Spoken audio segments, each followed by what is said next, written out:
What's up, kulisap? Good morning.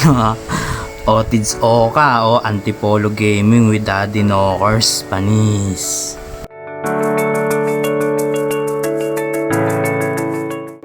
Banding daw kami very light. Catching up ba?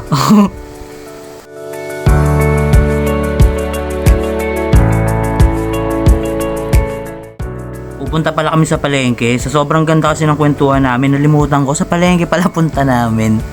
Galing. Nakakamiss talaga dito mag-walk. Lalo na paggabi. Daming tao dito. Buhay na buhay yung lugar paggabi.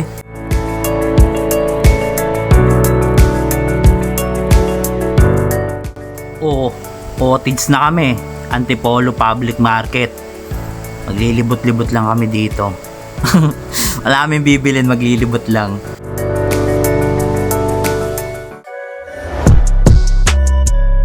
Oy, oy, my beat.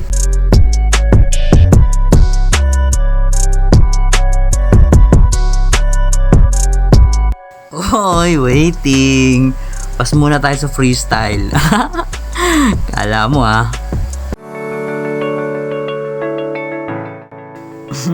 Spectator lang tayo for today's video. Tignan lang natin kung magkano na ba yung mga kilo ng isda. Yan na. Tataya na si Daddy Knockers. Tagal tumaya ni Daddy Knockers.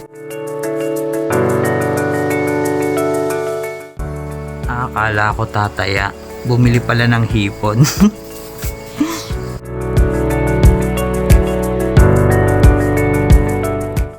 Ayun no. Longganisa, wrap.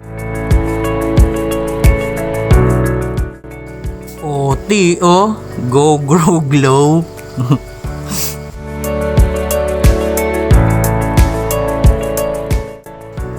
Eto, anong isda ang namamatay?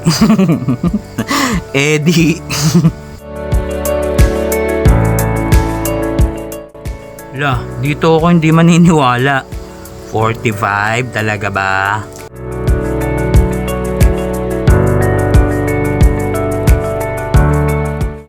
Eto, bumili din kaming gata.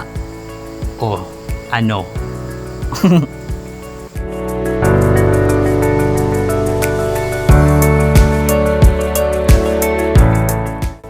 Tapos eto, naispata namin.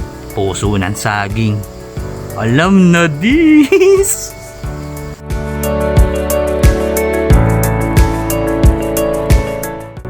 Ayan, pauwi na kami. May nadaanan kami mga saging. Last ball, saging. Let's go.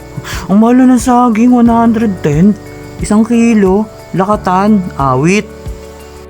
Okay na, pauwi na kami. Nakarami-rami din kami nang napamili. Pang ilang araw din to. Sige. Ano ba yan? Follow nyo rin si Daddy Knockers. Follow, like, share.